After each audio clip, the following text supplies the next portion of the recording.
ظاہر ہے بہت ساری چیزیں نظر نہیں آتی کیونکہ ان کا تعلق مادے سے نہیں ہوتا. جب آپ کسی کو بولیں گے کسی کے پاس اتنا یہ ہے اتنا یہ ہے تو یہ ساری چیزیں تب آپ کو نظر آئیں گی جب آپ دیکھیں گے. کسی کے پاس جو ہے مثلا پیسہ زیادہ ہے نظر آتا ہے, کسی کے پاس جو ہے وہ کوئی اور چیز ہے, زمین زیادہ ہے وہ نظر آتی ہے. لیکن معرفت جو ہے وہ مادہ نہیں ہے کہ جو آپ کو ظاہری نظر آئے. معرفت کا ادراک انسان کے عمل سے ظاہر ہوتا ہے. انسان کو کتنی کس چیز کی معرفت ہے اس کے عمل سے ظہور کرتی ہے.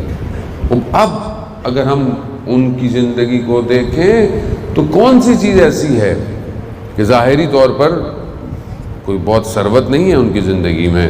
آپ جانتے ہیں مدینہ کہ یہ شروع کے سال جو تھے وہ کوئی مسلمانوں کے لیے بہت زیادہ مال و دولت نہیں تھے.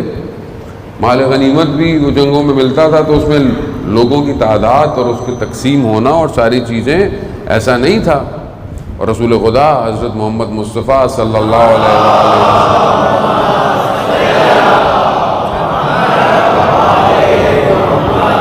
رسول خدا دنیا کے حکمرانوں کی طرح نہیں تھے کہ سب سے پہلے مال جو ہے وہ خود لے لیا جائے نعوذ باللہ اور پھر جو ہے وہ نہ. وہ رسول ہے, جو حکم ہے جو امر ہے اسی طرح چیزیں جو ہے وہ تقسیم کی جائیں گی, بلکہ اپنی چیز بھی لوگوں کو تقسیم کر دیتے. مشہور ہے مولا متقیان جب جنگ سے آتے ہیں تلوار سے خون ٹپک رہا ہے تو پوچھا بی بی نے علی کیا لے کر آئے ہو؟ دنیا والے غنیمت لے کر جا رہی ہے سب کچھ ہے تو علی کیا لے کر آئے ہو؟ حضرت علی فرماتے ہیں اللہ کی رضا لے کر آیا.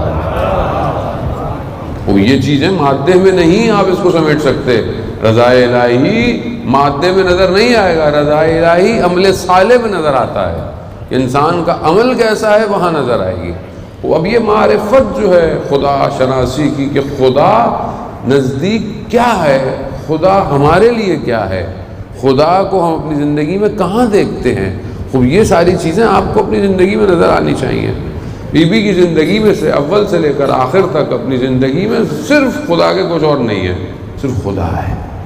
اور آپ ان کی زندگی میں دیکھیں کہ جب شادی ہو رہی ہے کس سادگی سے ہو رہی ہے, کیا لے کر آئی ہیں وہ اپنے گھر سے, کیا دیا ہے رسول خدا نے اپنی بیٹی کو. سید الانبیاء, اللہ کی وہ مخلوق جو سب سے افضل ہے, خیر البشر ہے, کائنات انہی کے صدقے میں ہے, لیکن اپنی بیٹی کو کیا دیا انہوں نے؟ مگر کیا دے نہیں سکتے تھے؟ نہیں, کیونکہ اس طرح زندگی ظاہری گزارنی ہے تاکہ کل کو یہ کوئی کہہ نہ سکے کہ ہمارے حالات ایسے ہیں. نہیں, کم سے کم جو زندگی وہ یہی مشعل راہ ہے.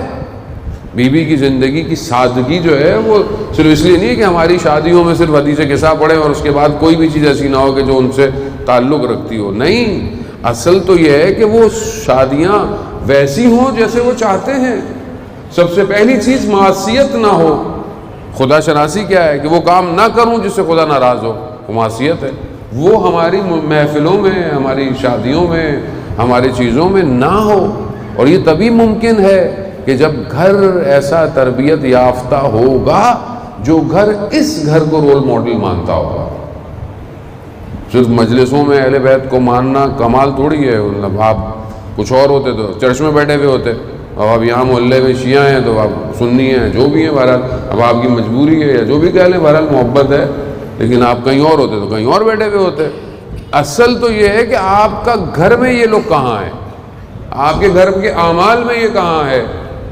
اب یہاں بی بی کی عبادت دیکھیں کہ پروردگار اپنے ملائکہ پر افتخار کر رہا ہے کہ دیکھو میری کنیز کیسے عبادت کر رہی ہے. اب یہ ہمارے گھر میں عبادت ویسی ہے کیا؟ ہمارے گھروں کے اندر عبادت ویسی ہے یا میں اپنی بیٹی کی تربیت کر رہا ہوں کہ وہ عبادت کو پہلے کرے؟ یا حجاب دیکھیں کہ جب ایک نابینا گھر کے اندر آتا ہے تو بی بی فرماتی ہیں کہ میں چادر پر پہن لوں, تو رسول خدا فرماتے ہیں کہ وہ تو نابینا ہے بیٹا. کہا بابا وہ نہیں دیکھ سکتا تو کیا ہوا, میں تو دیکھ سکتی ہوں. تو کیا یہ محرم نامحرم کا فرق آج ہمارے معاشرے میں, ہمارے گھروں میں پایا جاتا ہے؟ کیا ہم اپنی بچی جب 9 سال کی بالغ ہو جاتی ہے اس کو یہ سکھاتے ہیں کہ تمہارے لیے محرم کون ہے؟